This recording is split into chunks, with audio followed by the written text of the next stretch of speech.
സുഗമോ ദേവിയുടെ upcoming episode റിവ്യൂയിലേക്ക് എല്ലാവർക്കും സ്വാഗതം. അങ്ങനെ നമ്മുടെ സുഗമോ ദേവിയില് ഒടുവിൽ സിദ്ധാർത്ഥൻ ജയിലിൽ നിന്ന് ഇറങ്ങുന്നു.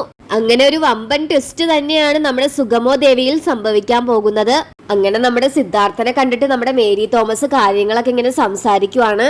അങ്ങനെ നമ്മുടെ മേരി തോമസിന് കാര്യങ്ങളൊക്കെ ഏതാണ്ട് ഇങ്ങനെ പിടികിട്ടിയിട്ടുണ്ട്. കാരണം തനൂജ നമ്മുടെ മേരി തോമസിന്റെയും ബലരാമന്റെയും മകളാണല്ലോ. ആ ഒരു മാനസിക സംഘർഷണം താങ്ങാനാവാതെ ആത്മഹത്യ ചെയ്തതാണ് ബലരാമൻ എന്നുള്ള കാര്യങ്ങളൊക്കെ ഇപ്പൊ നമ്മുടെ മേരി തോമസ് മനസ്സിലാക്കി കഴിഞ്ഞിരിക്കുകയാണ്. അങ്ങനെ തന്നെ അപ്പൊ ഇനി സിദ്ധാർത്ഥന് വേണ്ടിയുള്ള എല്ലാ ചരടുകളും വലിക്കുന്നത് നമ്മുടെ മേരി തോമസ് തന്നെയായിരിക്കും. അപ്പൊ മേരി തോമസ് വഴിയാണ് നമ്മുടെ സിദ്ധാർത്ഥൻ ജയിലിൽ നിന്ന് ഇറങ്ങുന്നതും.